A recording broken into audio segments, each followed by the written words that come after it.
woman's chest.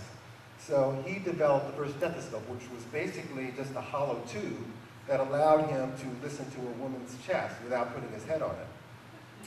Now you see, even though he was uncomfortable putting his head on his chest, he didn't have any problems looking at it. Look at that.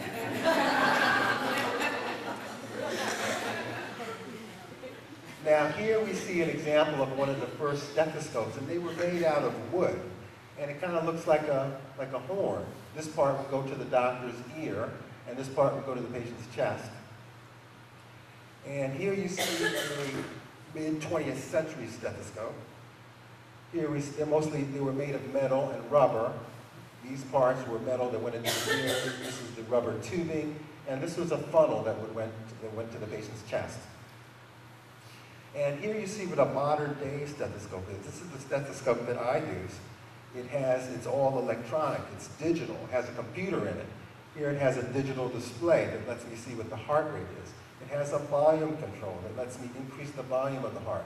It also has a digital recorder that lets me record the sounds that I hear. It also has an infrared port that lets me beam the sounds to another stethoscope or down to my computer. So this is how the technology has advanced with the stethoscope and listening to the heart. Now, over the years, many other technologies have been developed to evaluate the heart. To evaluate the electrical function of the heart, the EKG or electrocardiogram was developed. To evaluate the structure and mechanical function of the heart, the echocardiogram was developed. And finally, to evaluate blood flow in the heart, a procedure called cardiac catheterization was developed. I'm going to show you examples of all of these technologies. First of all, the EKG. Now, how many people knew that all of us have a battery inside our heart? Does anyone know that? Yes, we all have a cell. Whoops. We all have a cell on the inside of our heart that acts like a battery and sends out electrical pulses in our heart, and this excites the heart and causes the heart to beat. So the electrical pulse will be sent out by the sinus node, this cell that has electrical pulses in it, and the electricity will travel through the heart, to the various parts of the heart, and cause the heart to beat. This is what causes our heart to beat. Now, if we were to measure the electricity on the outside of our skin, this is what it would look like. This is what the electrical pulse that is generated from the heart looks like, and this is called the EKG. Now, the first EKG was done in about 1980 by a British physician named Augustus Waller. And here you see Dr. Waller in his very primitive EKG machine. Instead of electrodes, he had his hands and feet in buckets of water. And the EKG machine is here. This is a very elaborate contraption. And they were able to record the electrical pulses from the heart with this machine. Now, we see Dr. Waller demonstrating this machine on himself, but he was not the first patient to have an EKG. The first patient to have an EKG was his dog, Jimmy. This is Jimmy the dog. Now, I think it's amazing that he was able to generate EKG at this time. What's more amazing to me is that he was able to get this dog to stand still.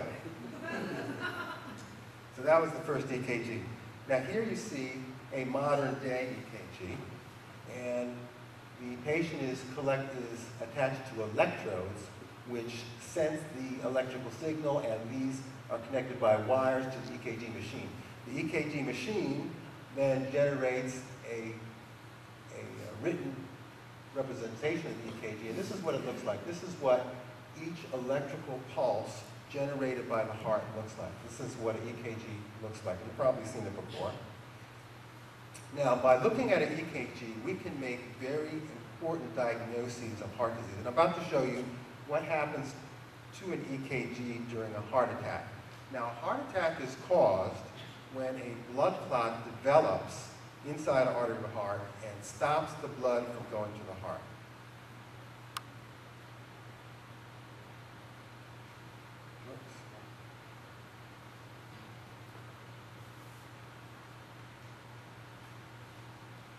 Okay, now first you see the heart itself, and this is the heart, and this is an artery that that's going to the heart.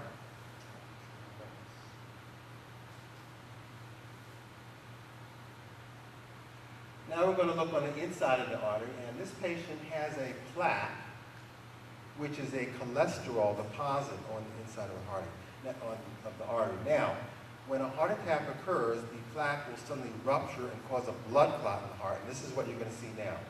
So this is the plaque, this is the inside of the artery, you see the blood flowing on the inside of the artery, and here we see the normal electrical pulse. And now look at this plaque, it's getting very little unstable, and then it's going to rupture, look at that. That's a heart attack occurring, and now look what happens to the electrical signal of the heart. This is an abnormal electrical signal that's called ventricular fibrillation. Now, if this is not corrected within a matter of seconds, then someone can die of a heart attack. Yeah, let me show you that again. So that's the artery. This is the cholesterol plaque. This is the blood flowing in the artery. This is the normal EKG. This is the plaque about to rupture. Looks like a volcano, huh? Yes, question? Well, it's a good question. It's kind of like an explosion. It's like a very small explosion that causes this blockage to occur, and then the blood can't flow. Yes?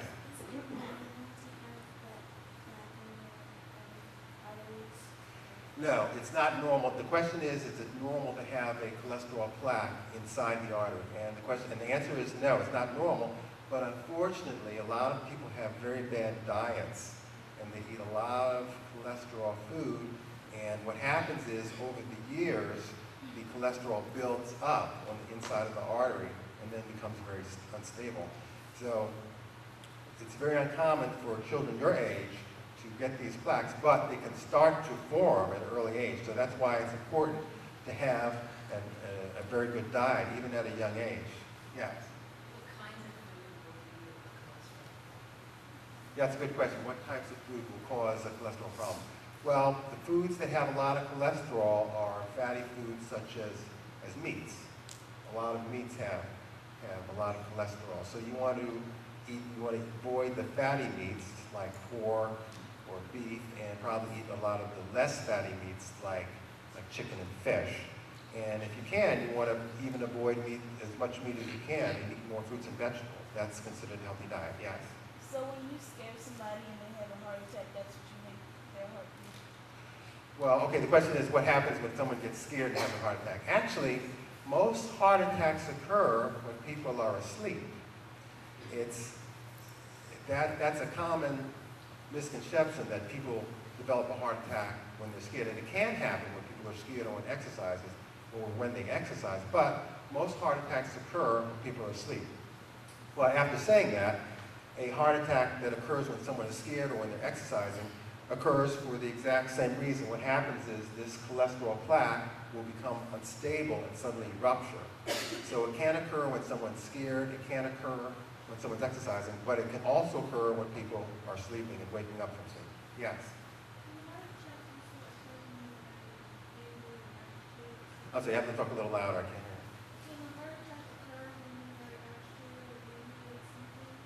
hear. Yeah, so being angry, exercising, all those things can trigger a heart attack by making this cholesterol plaque become unstable, and that can trigger a heart attack. But again, it can occur just when you're sleeping. So the main way to avoid a heart attack is not to have these cholesterol plaques on the inside of the artery. And the way to avoid that is to watch your diet, to not eat a lot of fatty foods, and if you already have these plaques in your body, and unfortunately a lot of people who eat the American diet do, then they may have to take medicine to lower their cholesterol.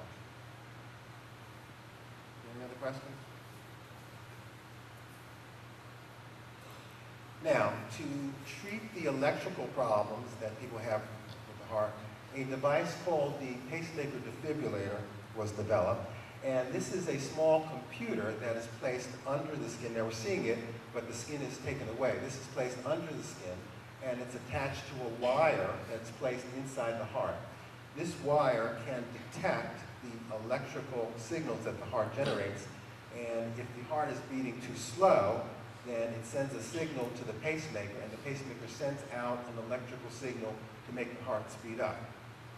If the heart stops completely, if the heart stops beating, or if we see that rhythm of fibrillation that we saw before with the heart attack, the wire will also sense that, and the computer will send out a shock